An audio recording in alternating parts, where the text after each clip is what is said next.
Everyone knows about the battles of Tours, Hastings, and Crecy, but the medieval era is filled with many riveting battles that aren't widely known among the general public. Today on Real Crusades History, we'll explore 5 of the least well-known but most enthralling battles of medieval warfare. We'll travel to Spain, the Crusades era in the Holy Land, the Mongol Empire, and the domains of the Mamluk Sultans, and more. We'll encounter a whole host of brilliant generals and courageous warriors, like Richard the Lionheart, the valiant King of England, Baibars, the fierce Mamluk Sultan, the warrior monks known as the Knights Templar, the swift horse archers of the Mongols, the soldiers of the Byzantine Empire, and more. Join me, J. Stephen Roberts, as we count down the 5 most riveting but least celebrated battles of the Middle Ages.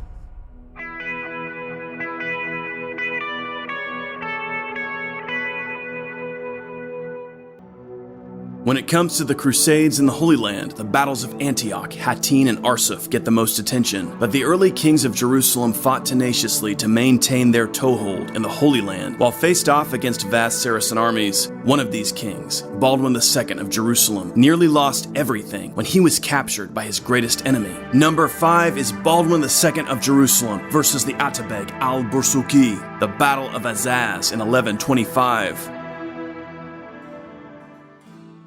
Baldwin II became ruler of the Crusader Kingdom of Jerusalem in 1118. He was one of the original Frankish Crusaders who'd captured Jerusalem in 1099. By the time he became king, he was already married. Baldwin's wife was Morphia, daughter of Gabriel, the wealthy Armenian lord of Melitene. When the Crusaders arrived, Gabriel struck an alliance with them by offering Baldwin his daughter in marriage. Although they came from 2 very different cultures, Baldwin and Morphia proved to be a love match. They were devoted to one another. In an age when many powerful men kept mistresses, Baldwin was entirely loyal to his wife. The Crusader Kingdom of Jerusalem, situated in Palestine, was surrounded by Muslim kingdoms, and the Crusaders warred constantly with regional Muslim princes. When Baldwin II was named king, it was in the midst of a struggle. The Ortikid Turks were gaining power in northern Syria, though Baldwin II, leading his army, managed to hurl them back. But the Ortikids continued to gain in strength. A new Ortikid chieftain, Balak, forged a power base in the north of Syria and clashed with one of Baldwin's chief vassals, Jocelyn, the Count of Edessa. In September of 1122, Count Jocelyn and his knight Walaran were ambushed by Balak's cavalry near Saruj to the southwest of Edessa. Jocelyn was outnumbered, but he and his small force tried to fight back, charging Balak's ranks. However, the weather turned bad and heavy rains muddied the field. The chronicler Fulcher of Chartres describes the incident. Jocelyn, Count of Edessa, was captured and Walaran, his kinsman, with him. Not less than 100 of Jocelyn's men were slain. They were craftily ambushed by the Emir Balak. The imprisonment of one of the most important lords in the Crusader kingdom spread alarm among the Christians. King Baldwin marched north to see the defenses of the county of Edessa. With his knights, Baldwin secured Edessa's frontier castles and cleared the region of Balak's raiding parties. In April of 1123, Baldwin was patrolling the northeastern portion of the county when he received terrible news, as described here by the chronicler Ibn al-Athir. Balak, lord of Karput, besieged the castle of Karkar. The Franks in Syria heard this news, and Baldwin, king of the Franks, marched there with his troops to raise the siege, fearing Balak would grow powerful if he captured it. When Balak heard of his approach, he moved to meet him. They clashed in battle, and the Franks were defeated. The king was taken prisoner, along with a number of his leading knights. Balak couldn't believe his good fortune. Now he not only held the Count of Edessa, but the King of Jerusalem himself. At once, Balak sent Baldwin to the castle Karput, where the king shared a common dungeon with his friend and vassal, Jocelyn. It must have been a sobering moment for the 2 old comrades who'd fought side by side for so long. With her 2 most important leaders imprisoned, The Crusader kingdom might have devolved into chaos.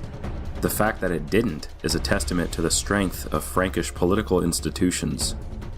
The knights and clergy of the Kingdom of Jerusalem acted in harmony to secure the realm. The Patriarch of Jerusalem, Varmund, the leading clergyman of the kingdom and a close friend to Baldwin, called a council of the great men to secure the administration and determine how to help the king.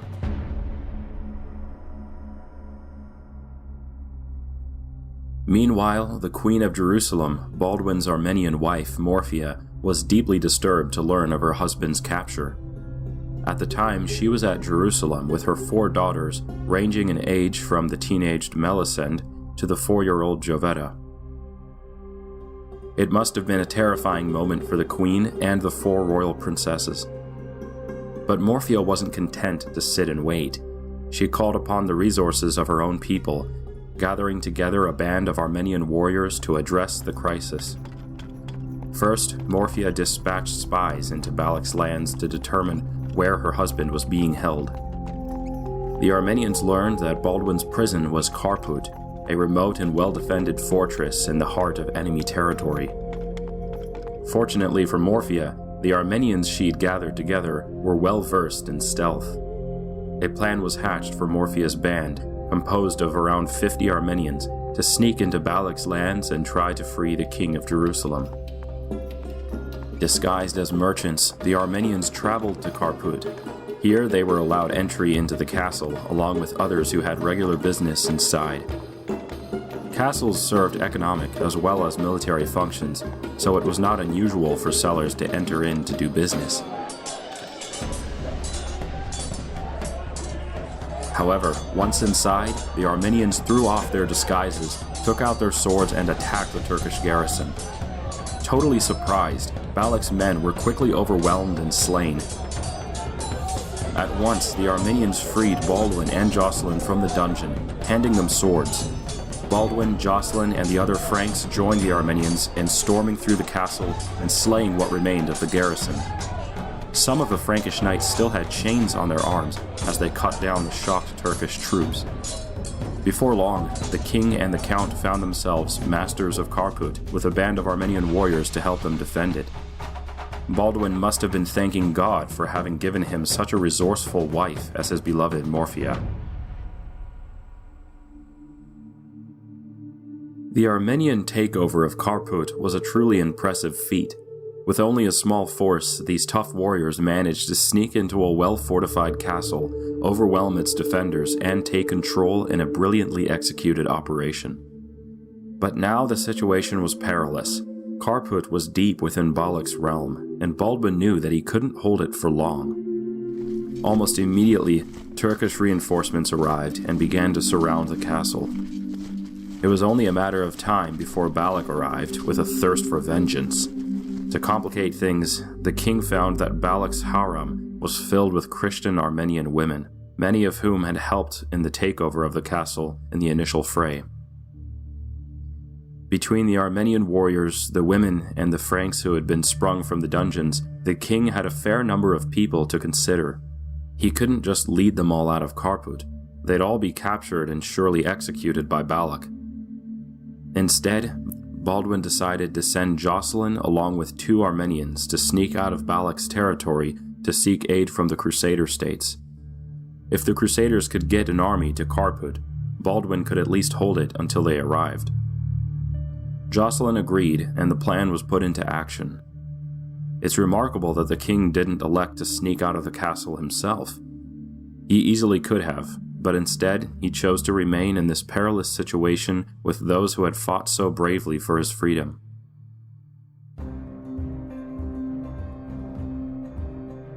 In the dead of night, Jocelyn, joined by 2 Armenian warriors, snuck down over the walls of Karput.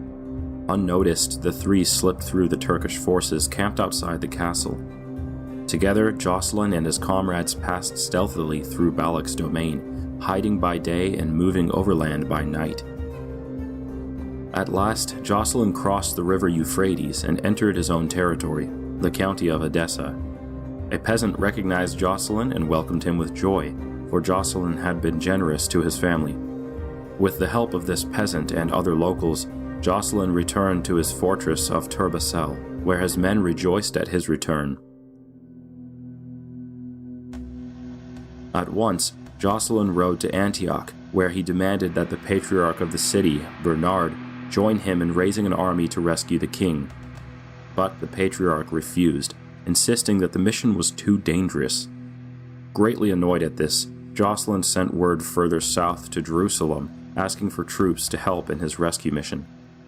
There, the patriarch Varbund and the constable at once gathered the city's forces and prepared to join Jocelyn for the daring operation. However, the refusal of the patriarch of Antioch to help would have consequences, for this gave Balak time to react to the coup of Kharput.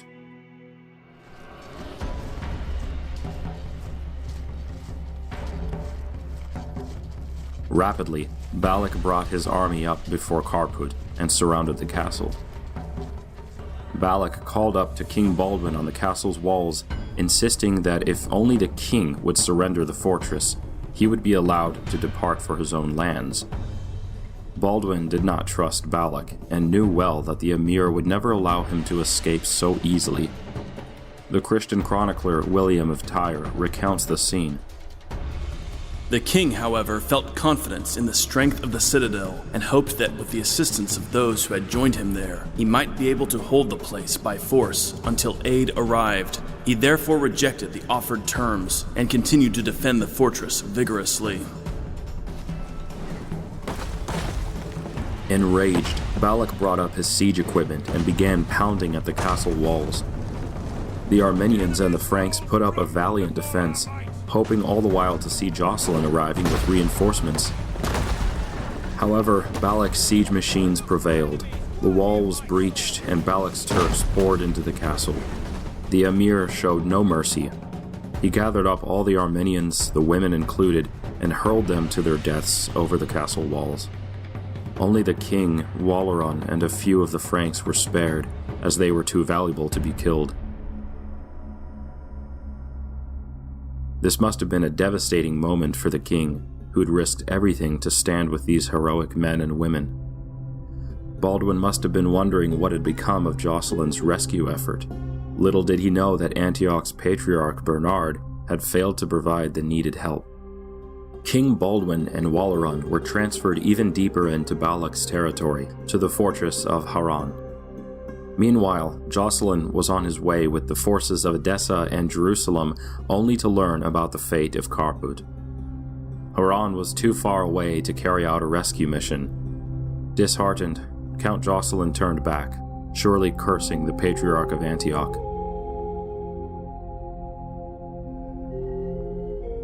This was not the outcome for which Queen Morphia had prayed. After the initial success of her men, she must have been devastated to learn of the recent events at Kharput. Nevertheless, she refused to quit. She at once dispatched a message to Balak, asking to open negotiations for her husband's freedom.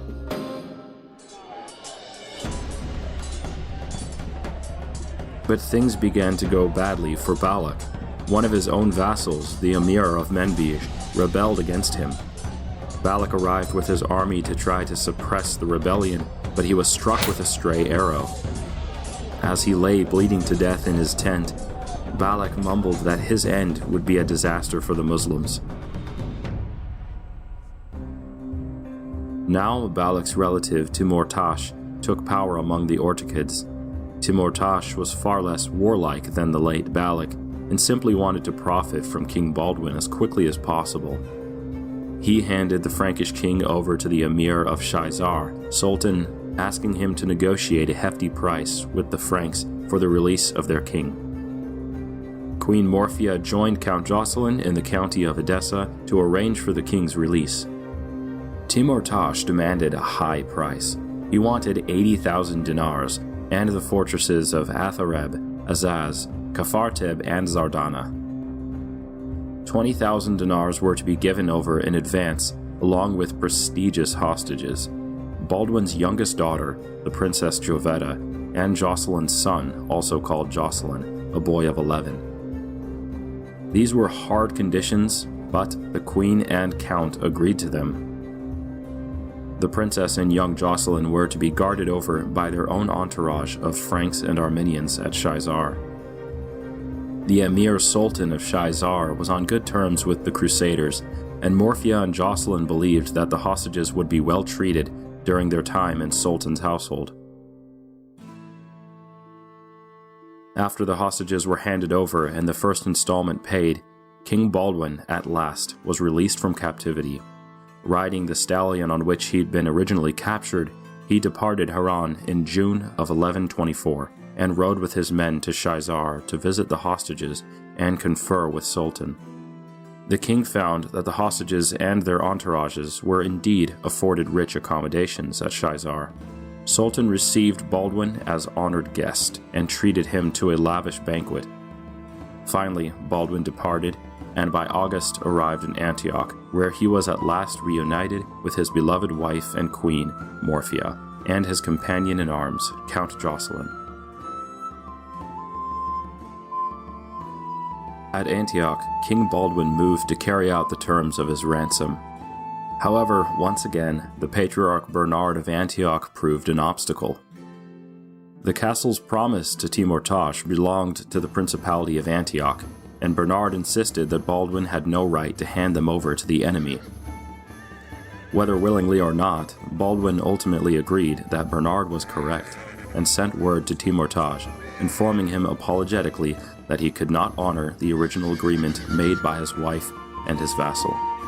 Timur-Tash, a far softer man than the late Balak, agreed to alter the deal and simply asked for the remainder of the ransom. But Baldwin was short of funds. Timur-Tash had shown weakness, and Baldwin decided to try to pressure him further. Joining with Count Jocelyn, he launched an attack on Aleppo, the heart of the Ortikid power base.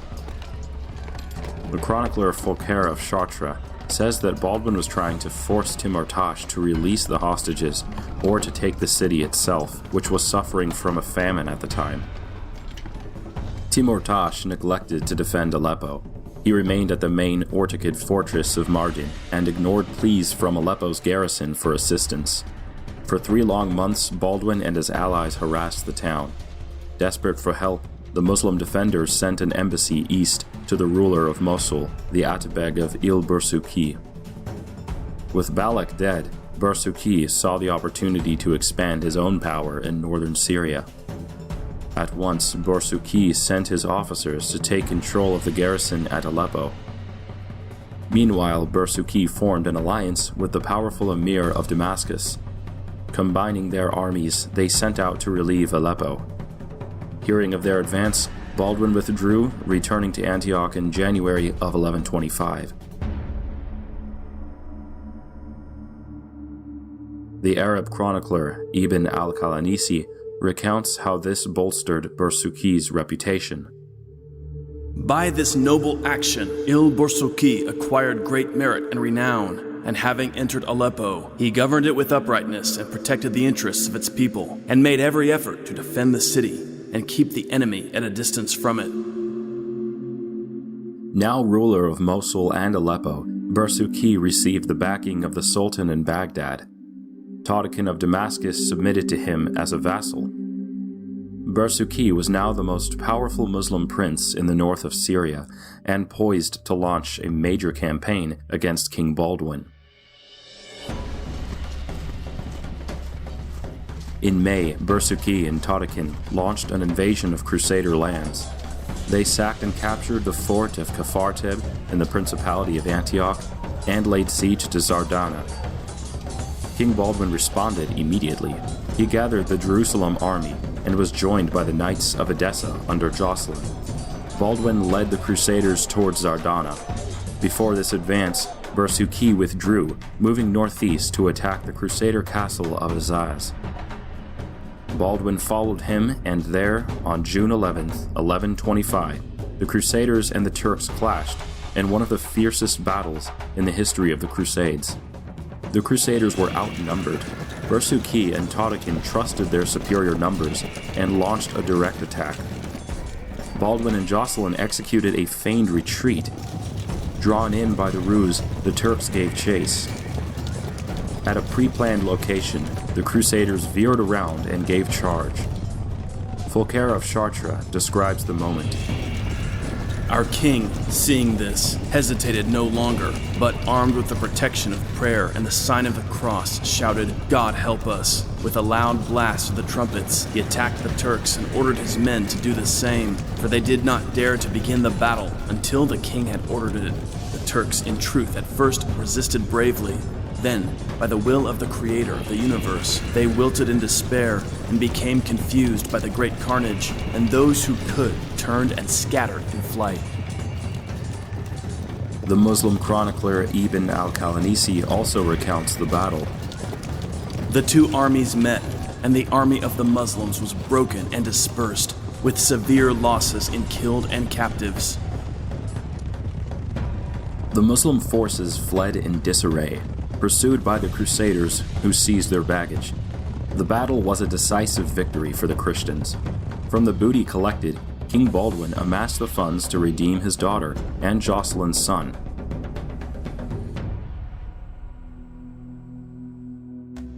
The Princess Jovetta and young Jocelyn were reunited with their families. Bursuqi fled to Mosul, where his prestige collapsed. 1 year later, Bursuqi was stabbed to death in the Great Mosque of Mosul by the notorious Order of the Assassins. King Baldwin was left as the dominant power in the north of Syria. In Jerusalem, the royal family was reunited at last. It must have been a great relief to Queen Morphia, who'd first endured the loss of her husband and then her daughter. Baldwin and Morphia remained united as both rulers and spouses, faithful to one another until the end. During their tenure, the Crusader states flourished and grew in power. Everyone has heard about Richard the Lionheart's great victories over Saladin at Arsuf and Jaffa. Fewer have heard of one of his most brilliant campaigns, which helped secure Christian control of the Holy Land's coast for a century. Number 4 is Richard the Lionheart's war to capture the island of Cyprus from the Byzantine rebel Isaac Comnenus. In 1189, while a motley Crusader army struggled to besiege Acre in the Holy Land, Richard the Lionheart, son of King Henry II of England, prepared to set out on crusade. A learned, articulate man gifted in music and in poetry, Richard was also a top-notch warrior and commander. When he took the throne of England at age 32, he was at the height of his prowess, having proven himself an effective conqueror since his teens. Tall, with red gold hair and fierce blue eyes, Richard led from the front, riding alongside his men into the heart of danger. His soldiers were intensely loyal to him. The Lionheart was a force to be reckoned with. Once crowned, Richard threw himself into preparing his crusade. He was a fervent Christian and felt obligated as a king to rescue the holy places in the East. He was also committed to the poetic ideals of his age, which prized crusading as the paramount expression of valor. In addition to the funds amassed from the Saladin tithe, Richard committed his personal wealth to the crusade. He sold many of his properties to fund his war chest. By this, Richard raised an immense fleet and army. His efficiency and effectiveness demonstrated strong administrative skills. Indeed, Richard's abilities as an organizer and planner, far more than his personal valor, were at the heart of his success. This was a ruler as equally at home at the head of his army as he was tending to the tedious labors of administration. Meanwhile, the King of France, Philip II, was nothing like Richard.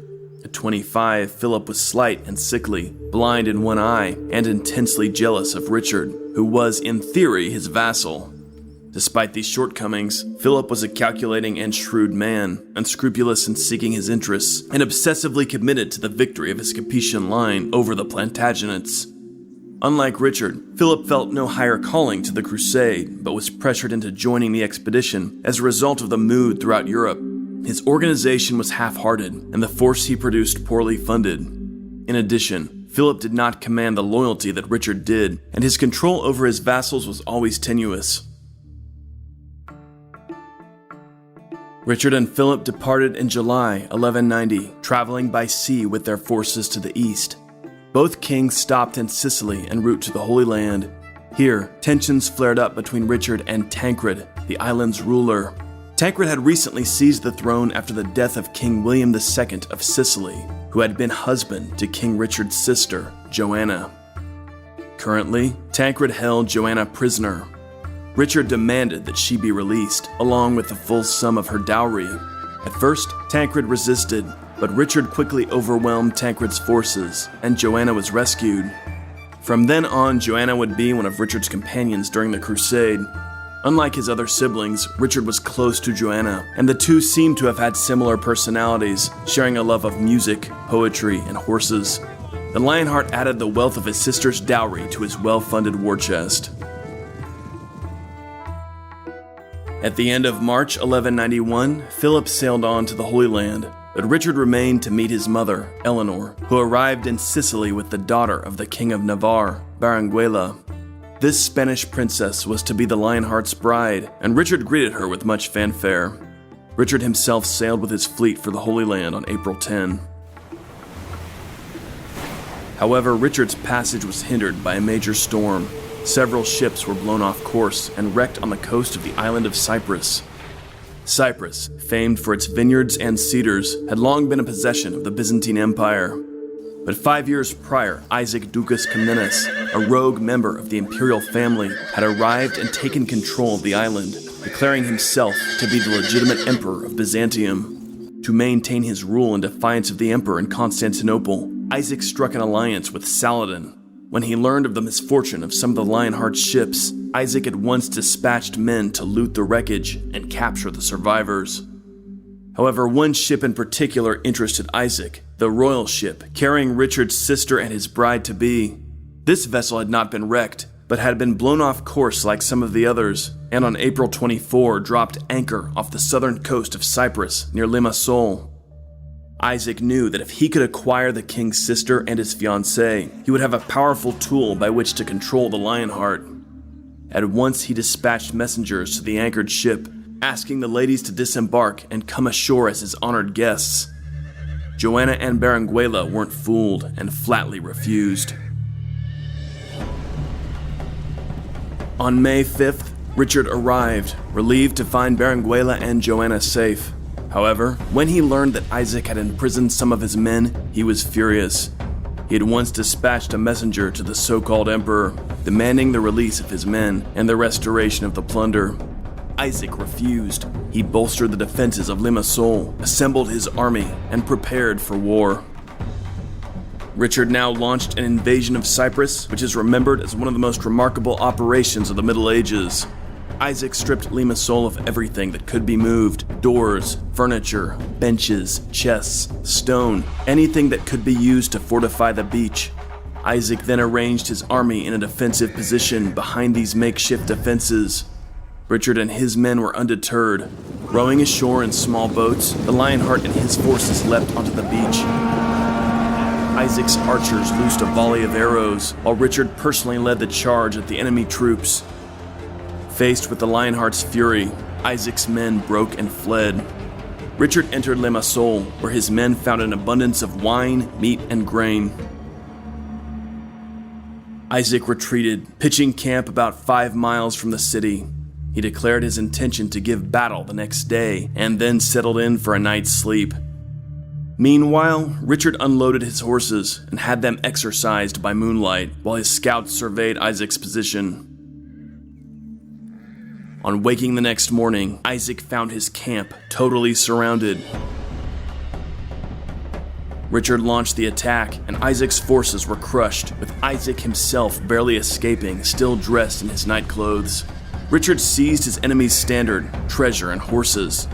This victory prompted many local aristocrats to offer their submission to the Lionheart. On May 11, his support dwindling, Isaac sued for peace. That same day, Richard received a visit from 2 prominent commanders of the Siege of Acre, Geoffrey and Guy of Lusignan. As Duke of Aquitaine, Richard was obligated to the Lusignans, who were his vassals. Thus, Richard offered his support when the brothers requested his endorsement of Guy's claim to Jerusalem's crown. The Lusignans remained with Richard's party for an important event the following day. On May 12, in Limassol's chapel of St. George, Richard married the Princess Berenguela. The Crusaders cheered their valiant young king and his lovely Spanish bride, who at this stage in their marriage appeared to be quite blissful. The Norman bishop John of Evro crowned Berenguela Queen of England. It was a fitting moment to crown the triumph of the capture of Limassol.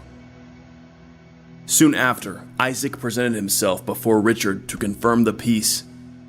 But Richard knew through his spies that this was a ruse. The would-be emperor was only stalling for time and weighing the Lionheart's plans. After lunch, Isaac snuck out of camp. Richard only smiled when he received the news. He now had his excuse to complete the conquest of Cyprus. Richard gave part of his army to Guy of Lusignan and ordered him to pursue Isaac. The king divided the rest of his forces into 2 naval squadrons, which circled the island, seizing coastal fortresses and enemy ships. Having completed this circuit, Richard returned with his troops to Limassol. Here, he rendezvoused with Guy, who hadn't captured Isaac, but had secured the loyalty of more of the island's landowners. Isaac now retreated with the remainder of his troops to the northern castles high in the mountains, Buffavento, Cantara, and St. Hilarion. Here, Isaac hoped to wait Richard out. Eventually, reasoned Isaac, the Lionheart must continue on to the Holy Land, and when he did, Isaac could sweep back down from the mountains and regain control of all of Cyprus. It was a far-fetched plan at best. However, when news reached Isaac that Richard had taken the coastal castle of Kyrenia, along with Isaac's own daughter, the pseudo-emperor lost all will to resist. He surrendered completely, requesting only that he not be imprisoned in iron shackles. Richard accepted these terms and had special silver shackles made for his defeated opponent.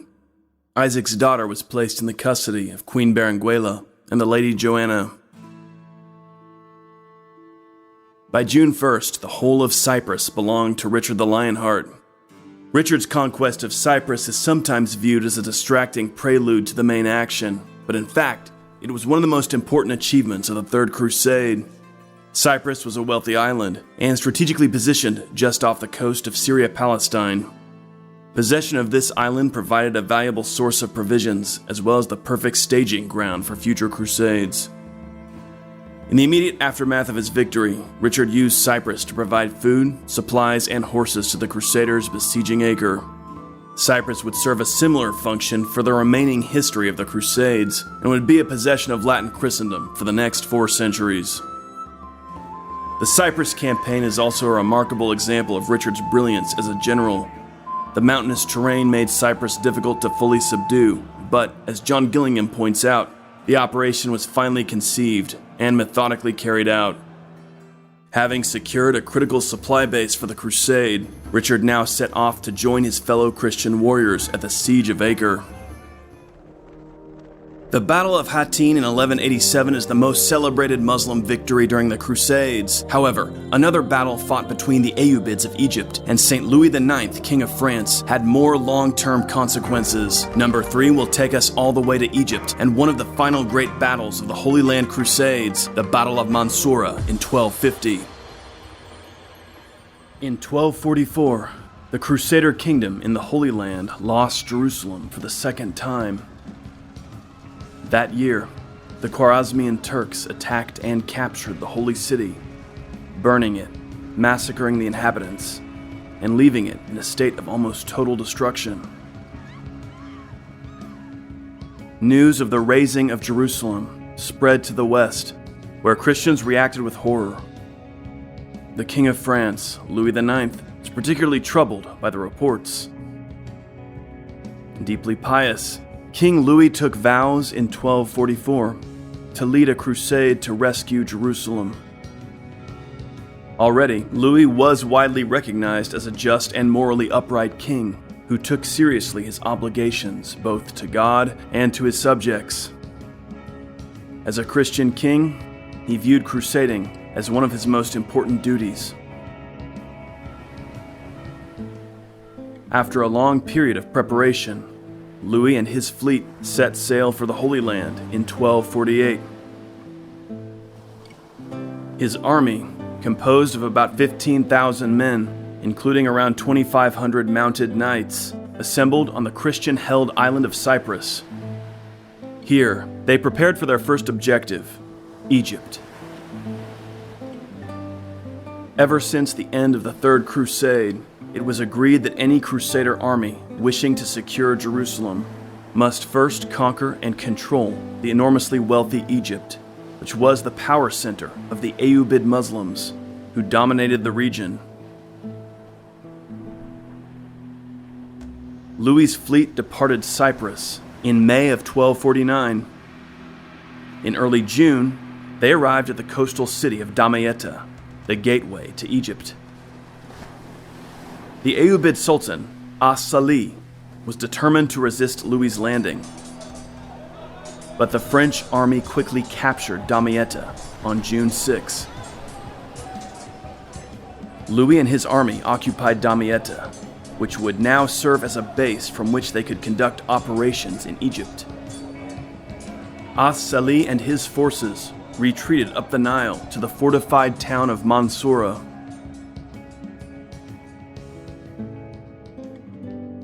In Damietta, the Crusaders held a council to determine their next course of action.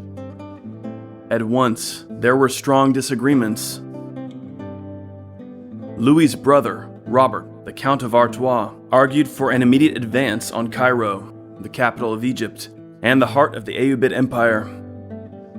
Robert insisted that the best way to kill a snake was to smash its head, and only by conquering Cairo could they hope to destroy the Ayyubids. The other lords of Louis's war council strongly disagreed. Cairo was located deep in the heart of Egypt, and an attack on that city would require the Crusader army to march far up the Nile, taking them far away from their fleet, which was their source of supplies, and exposing them to being cut off from the coast by the Muslim forces. Rather, the other lords argued that they should attack the coastal city of Alexandria, which was one of Egypt's most important ports. The Christians, with their superior ships, dominated the seas, and the Crusader fleets from Cyprus could easily support an attack on Alexandria. The Crusaders could then hold Damietta and Alexandria indefinitely, depriving the Ayyubids of their most important trade ports.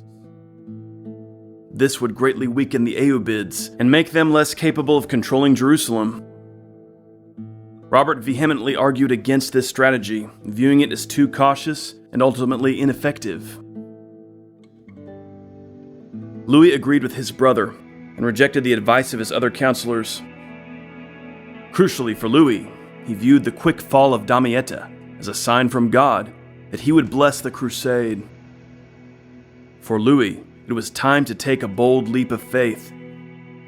He commanded his knights to prepare to advance south. On November 20, the Crusaders began their slow march up the Nile. Louis was careful to maintain his supply lines with Damietta. After a month, they approached the well-defended town of Mansoura. However, fear was spreading across Egypt, for the Sultan As-Salih had died, and his heir was far away in Syria. To maintain order while the new Sultan traveled to Egypt, the Emir Fakhr al-Din took control of the Ayyubid forces at Mansoura and prepared to resist Louis's attack. At last, the Christians reached the bank of the Nile opposite Mansoura. They made camp on a wedge of land between the Nile and a tributary called the Bahr al-Sair.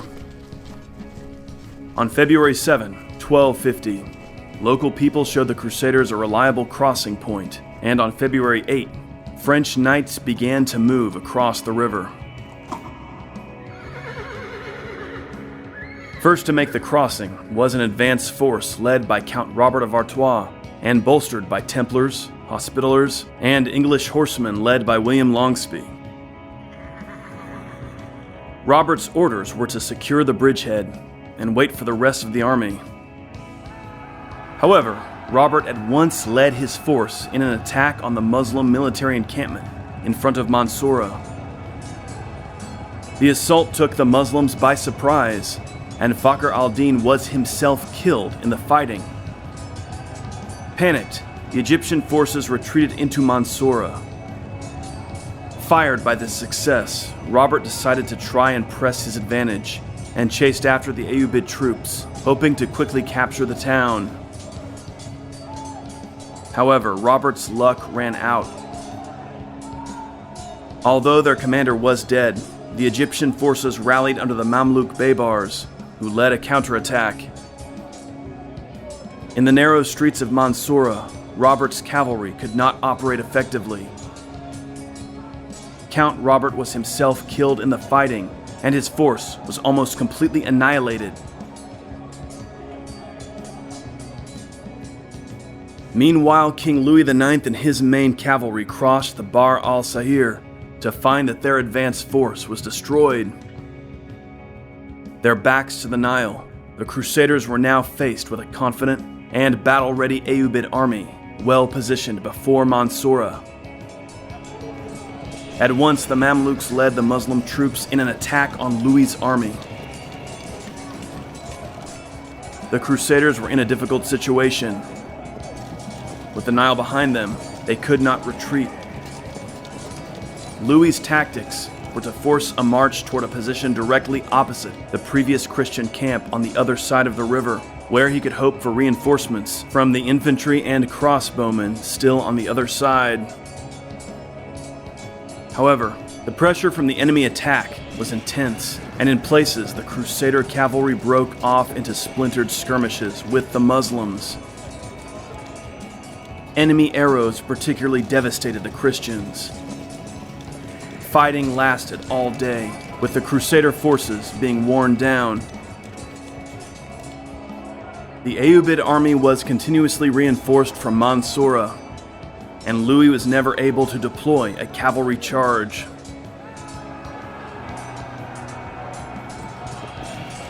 Despite the desperate circumstances, the Crusaders fought with much courage. By the end of the day, Louis was able to receive reinforcements from across the river. Christian archers provided some covering fire, and Louis's cavalry, though greatly weakened, was not completely destroyed. Victory, however, belonged to the Ayyubids, who retired to Mansoura, confident and well-positioned. The path to Cairo remained thoroughly blocked to the Crusaders. The Muslim victory at the Battle of Mansoura revealed the weakness in Louis IX's strategy. The king had led his army into a cul-de-sac that threatened to become a death trap. Robert of Artois' failed early attack on Mansoura has often been blamed for the overall defeat, but the Count's rashness probably didn't alter the fundamental problems with the situation. At the end of the day, Louis's troops were far from their base of Damietta, faced with a large and well-situated enemy army, perfectly positioned to defend Mansoura. The concerns of those who had argued against Count Robert back in that early council at Damietta seem to have been proven sound. The Mongols fielded some of history's most formidable armies, but what happened when they faced off against the Mamluks, the premier warriors of Islam in the High Middle Ages? Our number 2 battle sees the brilliant Mamluk general Baibars faced off against a Mongol invasion force, the Battle of Ain Jalut in 1260. 1260, 3 decades after the death of Genghis Khan, the Mongols are one of the world's most formidable powers. With their swift mounted archers and immense armies, they have defeated virtually all forces in their path. Möngke Khan, grandson of Genghis, tasked his brother Hulagu with subduing his empire's western enemies. By the middle of the 13th century, the Mongols had made serious gains at the expense of the Islamic world.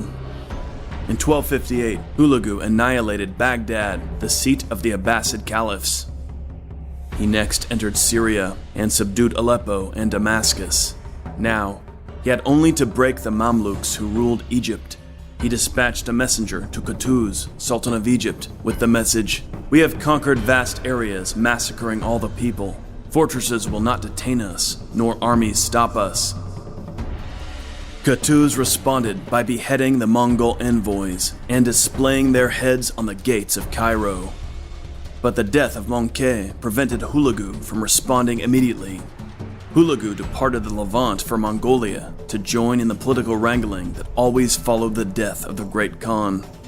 Meanwhile, Kutuz took the opportunity to overrun Mongol holdings in Syria. But the Mongols did finally respond. Hulagu's lieutenant, Kitbuka, received intelligence that Kutuz's army outnumbered his own by at least 2-1. Nevertheless, Kitbuka decided to move out against the Mamluks. Leading an army of some 20,000 men, Kitbuka crossed the Jordan River and entered the valley of Ain Jalut, which, according to tradition, was the site of the battle between David and Goliath. The battle took place on September 3rd, 1260. Aside from their numerical advantage, the Mamluks knew the territory better. Kutuz concealed a large portion of his army in the hill country, while he dispatched an advance force under the commander Baibars to skirmish with the Mongols and try to lure them into a trap. At first, exchanges were limited to hit-and-run tactics, with mounted archers from both sides hammering one another with waves of arrows. This fighting went on for some time, with neither side gaining a clear advantage. At last, the Mongols launched a heavy assault. This was exactly what Baibars wanted. Baibars responded by executing a feigned retreat designed to draw the Mongols into pursuing his cavalry. The Mongols took the bait. Baibars broke for the hills, drawing the Mongol forces after him. At last, Baibars had his enemies where he wanted them. Suddenly, the rest of Kutuz's forces emerged. All at once, the Mongols found themselves surrounded, facing the full force of the Mamluk army. Despite this disastrous situation, the Mongols fought fiercely to break out from the encirclement. Kitbuka's vanguard advanced to take on the main Mamluk body, while the Mongols' second line wheeled right to overwhelm the Mamluks' left wing. From a distance, Kutuz observed the battle with his personal force.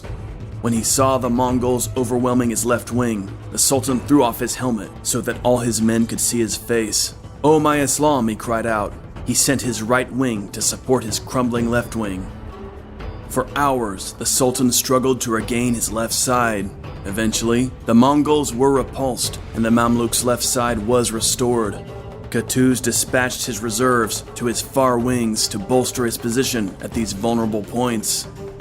Outnumbered, exhausted, the position of the Mongols was now critical. Taking the lead with his personal bodyguard, Kutuz launched the final general assault. The Mongols fought with much spirit, but they were overwhelmed by the sheer superiority of the Mamluks' numbers. While his main force pushed the Mongols back, the Mamluk right and left swept in to flank the Mongols on either side. At this critical moment, Kitbuka died, and the Mongols now broke and fled. In total, Mongol casualties numbered between 5,000 and 10,000 men. It was a resounding victory for Kutuz, Baibars, and the Mamluks. The Mamluk victory at Ain Jalut was the result of Kutuz's superior numbers and his effective use of terrain. Baibars played a critical role in drawing the Mongol army into a deadly trap. Ain Jalut also cemented the Mamluks as the leading Muslim power of the era. After the Abbasids were swept aside by the Mongols, the Mamluks successfully halted Mongol expansion. Thus, the Mamluks emerged as the defenders of Islam. Meanwhile, internal strife within the Mongol Empire prevented the Mongols from responding to their humiliation at Ain Jalut. Indeed, it was the succession crisis in Mongolia that had drawn Hulagu away in the first place and left Kitbuka with inadequate forces to finish the conquest of Syria and Egypt. Within 5 years, civil war would hopelessly fracture the enormous Mongol Empire. Only a month after his great victory at Ain Jalut, Kutuz was killed by the dagger of an assassin during a hunting expedition. At the time, many suspected Baibars was involved, and this suspicion continues to this day. No doubt Baibars benefited more than anyone else from Kutuz's death, for he became Sultan of Egypt in October of 1260, thus crowning an already brilliant military career. For our final battle, we'll travel all the way back to early medieval Spain. The Umayyad Arabs have just conquered almost the whole of the peninsula, except for a tiny kingdom in the northwest ruled by a Christian rebel, Pelayo. In 722, Prince Pelayo and his rugged band of warriors stood against an Umayyad invasion force in a battle that would impact the rest of Spain's history. Number 1 is the Battle of Covadonga.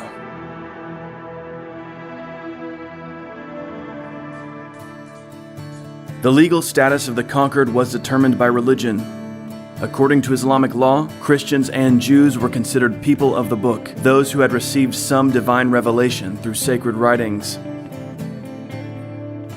These two groups were not compelled to convert. In return, they were required to submit to Umayyad rule and pay a poll tax, known as the jizya, to the Muslim authorities. Those that had capitulated were often allowed to retain their lands. Those who had been subdued by force were deprived of their property and could be reduced to slavery. Confiscated lands as well as church and state properties were divided among the Muslim elite, with 1/5 being reserved for the Caliph himself.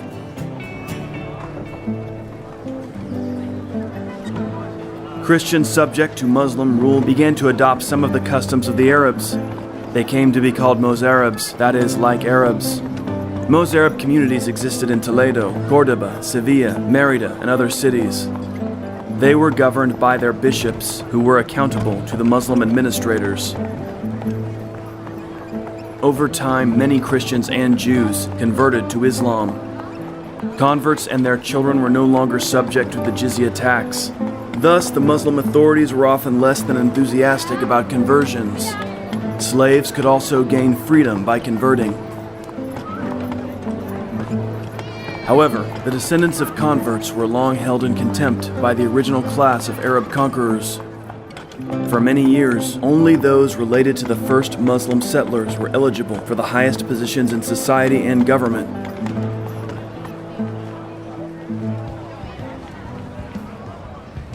During this early period, the Umayyads of Spain began penetrating into France.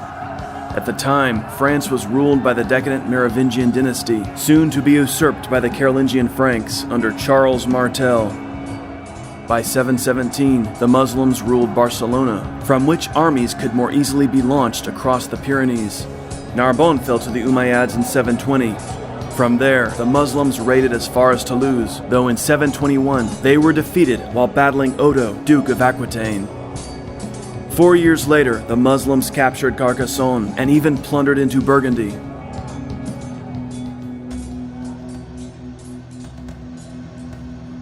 From the days of Tariq and Musa, Muslim garrisons held fortresses in the upper reaches of the Iberian Peninsula. But in the remote stretches of the Central Pyrenees, Umayyad rule could scarcely penetrate. Amid the crags of the northwest, Christian rebels congregated. These were Visigoths fleeing Umayyad domination, as well as the mountaineers of Cantabria and Galicia.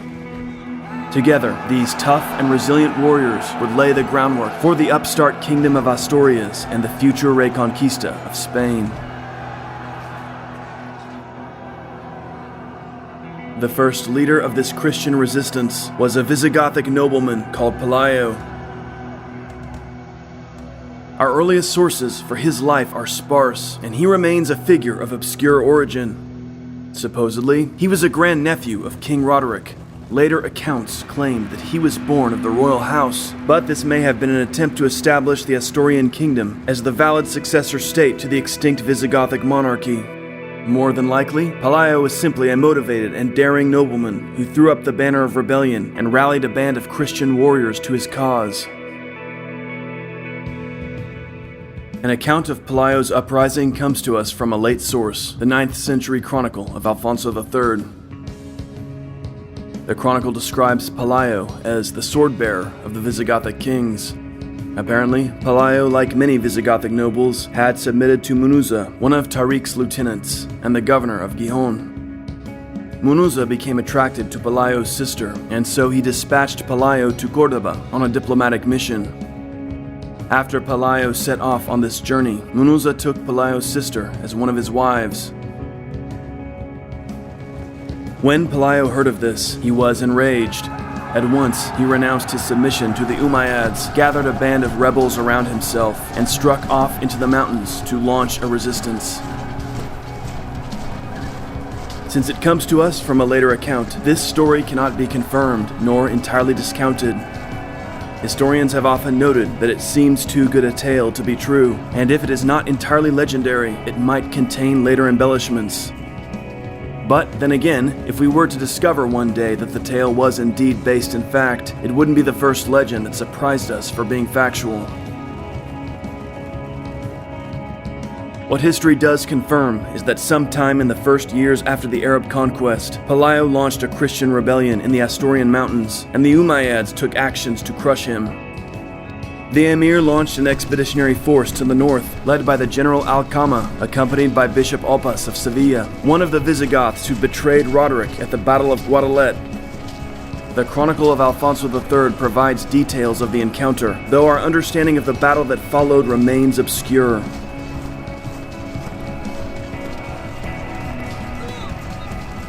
Pelayo and his forces took a position at a cave on Mount Alceva. There, they were surrounded by the Muslim army. Alcama sent Bishop Oppas to negotiate with Pelayo. Oppas urged Pelayo to surrender, insisting that he would be rewarded with great riches if only he submitted to the Umayyads. Pelayo refused. Alcama now launched his forces against Pelayo's men, and the battle began. There, amid the steep ledges and crags, the Christian mountaineers overcame their attackers. Defeated, the Muslims fled through the treacherous terrain. Pelayo's men gave chase, slaying many of them. Many of Alcama's troops were killed in an avalanche or drowned in the river. Alcama himself was slain, and Bishop Oppas was captured. Munuza abandoned his forts in the Asturias, and Pelayo's rule was confirmed in the region. He established a shrine to the Virgin Mary at Covadonga, where a church still stands today in her honor. This is our most detailed account of the Battle of Covadonga, won by Pelayo in 722. Again, the details of the battle come to us from a later source, the Chronicle of Alfonso III. However, the basic details of the events, a Christian rebellion in the Cantabrian mountains, led by Pelayo and resulting in the establishment of the Asturian kingdom, are supported by a charter from 812, the prophetic chronicle of 883, and Muslim sources as well. Ibn Hayyan tells us that the Christians of Spain did not resist the Umayyads until stirred up by, quote, a despicable barbarian named Pelai, who fled with his followers to a high mountain, where they fed on wild honey. Isa ibn Ahmad al-Rasi gives virtually the same account, and there are other Muslim authors who describe similar events. Muslim historians from the period gloss over Pelayo's victory at Covadonga, stating merely that the Muslim troops had difficulty penetrating the mountains, and so they withdrew, leaving Pelayo and his men to hold the region. One Muslim chronicler dismisses Pelayo's rebellion as insignificant, writing, "What are 30 barbarians perched on a rock? They must inevitably die." In hindsight, this dismissal strikes us as foolish. Not only would Pelayo survive, but his kingdom would expand and in time drive the Muslims out of Spain entirely. And yet, we can understand how the Muslim chroniclers of the early period would hold these Christian upstarts in contempt. The Umayyad emirs of Cordoba scarcely thought it worth their time to take note of this tiny Christian principality in the mountainous north. Pelayo's victory at Covadonga had been a setback, but a minor one only.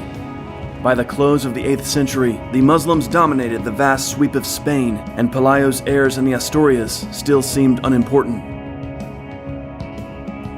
To the east of Pelayo's lands, one Duke Pedro ruled Cantabria. His son, Alfonso, married Pelayo's daughter, Ermesinda, uniting the two realms. Civil war among the Umayyads prompted the Berbers to abandon the northern plains in 741. This allowed Pelayo's son-in-law, Alfonso I of Asturias, to drive southward as far as Coria. By 754, Alfonso captured all the towns abandoned by the Berber garrisons across the broad plains of the Duero, as far south as Salamanca, Avila, and Segovia, and as far east as Miranda de Ebro. However, Alfonso was concerned that he wouldn't be able to hold these towns in the event of a Muslim counterattack.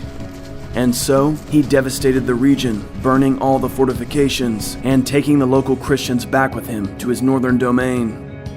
Thus, Alfonso left to his south some hundreds of square miles of devastated territory.